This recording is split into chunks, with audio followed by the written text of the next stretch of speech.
Mom, I know it bugs you, but I can't not go. On the other end of the line, my mother sighed. That heavy, sad sigh I'd heard so many times over the last few years. I know, but... I stared at the sidewalk beneath my feet, slowing my gait and trying not to let any frustration slip into my voice. I'll come see you while I'm in town. I promise I will. That's why I'm coming down for a few days, so I'll have time. I paused. But I have to go to the wedding. He is my dad. She said nothing, and the silence lingered. We've been on the phone since before I left my apartment, talking in circles just like we had 2 other times this week. She'd been inconsolably depressed in the 3 years since the divorce, and with my dad's wedding coming up, she'd gotten a lot worse. Still holding the silent phone to my ear, I continued down the familiar ribbon of pavement that spanned the mile or so between my place and the house I'd lived in briefly when I'd first moved to Seattle 2 years ago. Up ahead, like a beacon of sex and relaxation, Rhett and Ethan's mailbox came into view. I walked a little faster. To my mother, I said, "Listen, I need to let you go. Will you be okay tonight?" "I'll be fine," she said. "Jackie's coming over in a bit anyway, so I should go." I released a breath. At least she'd have someone to talk to. Chances were she and my elder sister would spend half the evening commiserating about their troubles with men. There would probably be booze involved if I knew the 2 of them, but neither would be alone or driving, which let me rest easier. "Okay, well, tell her I said hello," I said. "I'd better let you go for now. And like I said, I promise I'll come see you when I'm in town. Take care of yourself, Mom. Please?"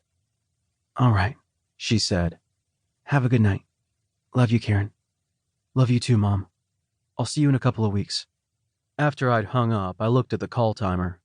45 minutes. Exhaling sharply, I clipped my phone to my belt. I rolled my shoulders and took a deep breath, trying to force some of the tension out of my stiff muscles. Tonight, I was going to have a good time. That was all there was to it. I sympathized with my mother, and I wanted her to be happy, but I could wallow only so much in the fact that she insisted on wallowing. That, and I had my limits when it came to guilt. What did she expect me to do? Blow off my dad's wedding? I didn't want to go any more than she wanted me to go, but if a few hours of pretending to be happy for Dad and his new wife meant preventing some family drama, then so be it. Of course, doing that meant dealing with drama from my mother's end. I sighed and rubbed some more stiffness out of the back of my neck. I couldn't win. As I started down Rhett and Ethan's short driveway, all that tension melted out of my shoulders. I couldn't help grinning to myself. An evening with my former roommates, not to mention good friends and hot lovers, was exactly what I needed to get my mind off all the family insanity. Exactly what I needed, and long overdue. Work and other commitments had kept the 3 of us from getting together for more than the occasional beer over the last couple of weeks, and it had been far too long since I'd seen the inside of their bedroom. Hopefully, that dry spell would end tonight. On top of my dry spell with Ethan and Rhett, the last guy I'd been casually seeing had shipped out on a deployment last month. Since he'd left, I'd been on quite the unlucky streak when it came to finding even a one-night stand. A satisfying one, anyway.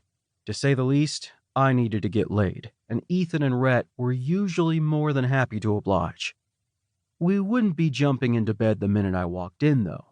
Rhett's daughter would be there for a little while tonight before she went out with her friends to celebrate her 21st birthday.